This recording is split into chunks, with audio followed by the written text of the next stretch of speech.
आप लोगों का हिंदी का पेपर अब करीब आ गया है, तो इसमें हम संस्कृत दिग्दर्शिका में जो श्लोक इम्पोर्टेंट हैं, एक ही तो पाठ है यार, वही सही ढंग से है, सुभाष रत्नाने वाला।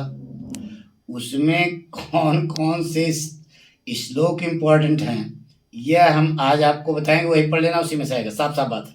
ठीक है, आई बात सुनो। तो पहली बात तो कैसे लिखोगे, संदर्भ लिखोगे कि यह पद्यांश हमारी पाठ्य पुस्तक संस्कृत दिग्दर्शिका के सुभाष रत्नानी नामक पाठ से लिया गया। ये तो लिखोगे ना, और उसके बाद उसका अनुवाद करना होगा, जो श्लोक होगा ये अनुवाद हम बता देते हैं। आइए बेटा, कमा पॉइंट देखिए।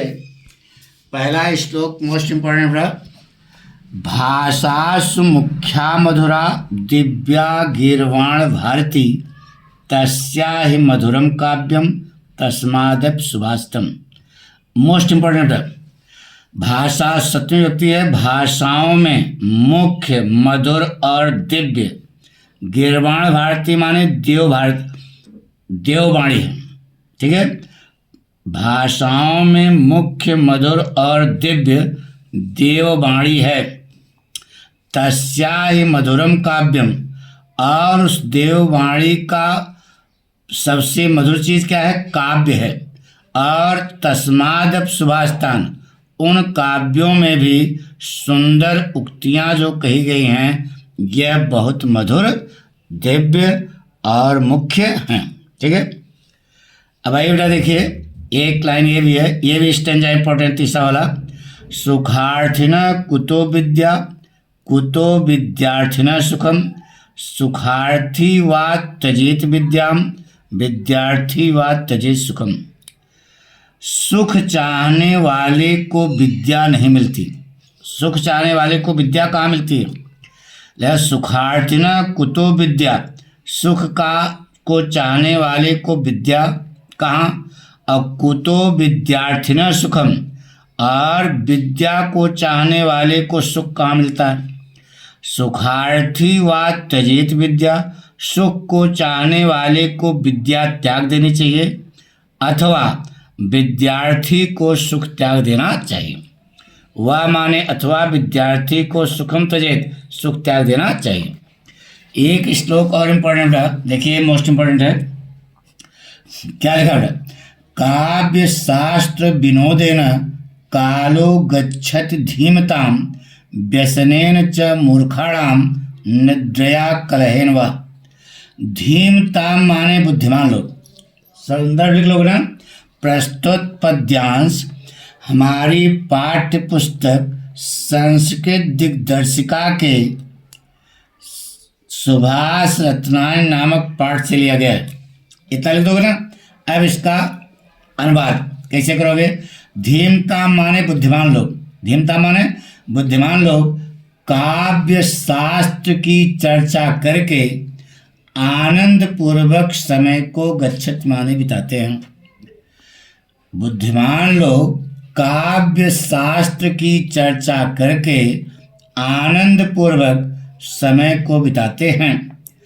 और मूर्खाणाम, मूर्ख लोग, व्यसनेन यानी बुरे शौक करके, निद्रा सो करके, अथवा कलहेन, कलह माने क्लेश पैदा करके अपना समय बिताते हैं।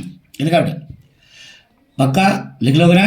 अब देखिए छठा वाला भी मोस्ट इंपॉर्टेंट है, न चौर्हार्यम न च राजहार्यम न च भारत भाज्यम न च भारकारी व्यये कृते वर्धत एव नित्यम विद्याधनम सर्वधनम प्रधानम। विद्याधन, ये देखो यहाँ से विद्याधन सभी धनों में प्रधान है। सभी धनों में सबसे मुख्य कौन है, विद्याधन। विद्याधनम सर्वधनम प्रधानम, विद्याधन सभी धनों में मुख्य है। क्यों, क्योंकि न चौर्हार्यम, इसे न तो चोर चुरा सकता है, न चोर माने चोर, हार माने हरण करना, इसे चोर चोरी नहीं कर सकता। न च राजहार्यम, और न ही राजा इसे छीन सकता है। न भारत भाज्यम, भात माने भाई, भाज माने बांटना। भाई इसे बांट नहीं सकता है। नच भारकारी, और यह वजनदार भी नहीं होती, इसमें कोई वजन ही नहीं होता।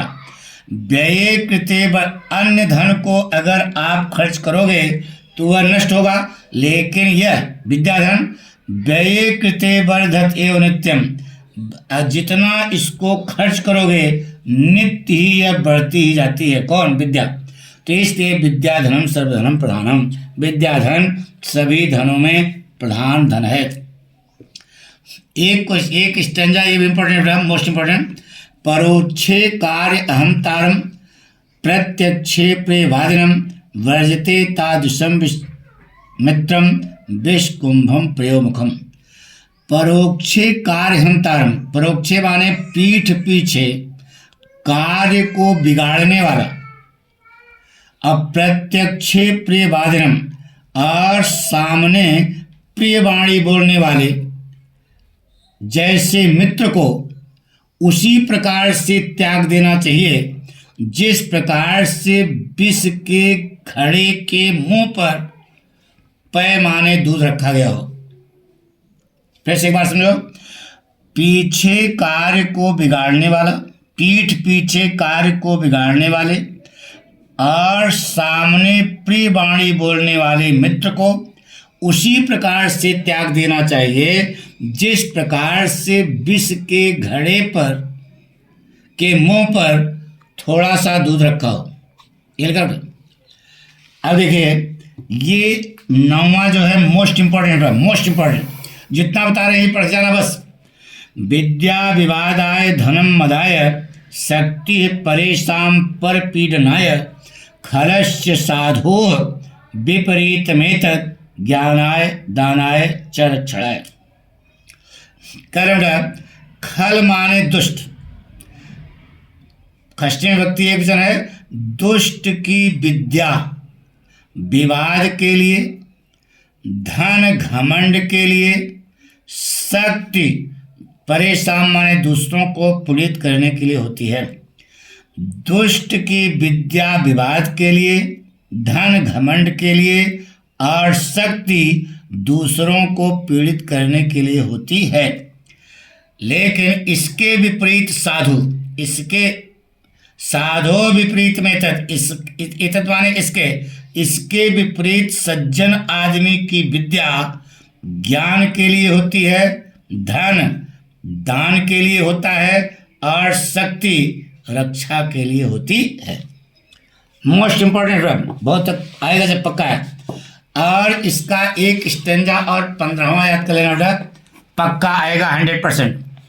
निंदन्तु नीति निपुणा यदि वा अस्तुवन्तु लक्ष्मी समा विशतु गच्छतु वा अथेष्टम अद्यैव वा मरणमस्तु युगान्तरे वा न्यायात् पथ प्रविचलन्ति पदम न धीरा।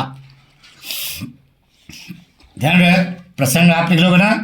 प्रस्तुत पद्यांश हमारी पाठ्य पुस्तक संस्कृत दिग्दर्शिका के सुभाष रत्नान नामक पाठ से लिया गया है।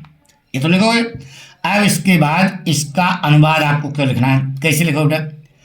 कह रहा है कि नीति में निपुण लोग निंदा करें अथवा अस्तुत करें, निंदा करें अथवा प्रशंसा करें। नीति मर्मज्ञ लोग, नीति में निपुण लोग चाहे तो निंदा करें अथवा प्रशंसा करें। लक्ष्मी समाविशत, लक्ष्मी आवे, समाविशत माने समाहित हो, मतलब आवे, लक्ष्मी आवे। अथवा अथेष्टम गच्छत, अथवा इच्छानुसार चली जाए। अद्यैव वा मरण मस्तु युगांतरे वा, मृत्यु आज ही हो अथवा युग के बाद हो। धीर पुरुष, धीरा माने धीर पुरुष, न्यायात पथ, न्याय के रास्ते से कभी विचलित नहीं होते। इस प्रकार से आप अगर अपनी कॉपी पर लिखोगे तो आपको पूरे के पूरे नंबर इसमें मिलेंगे। Thank you.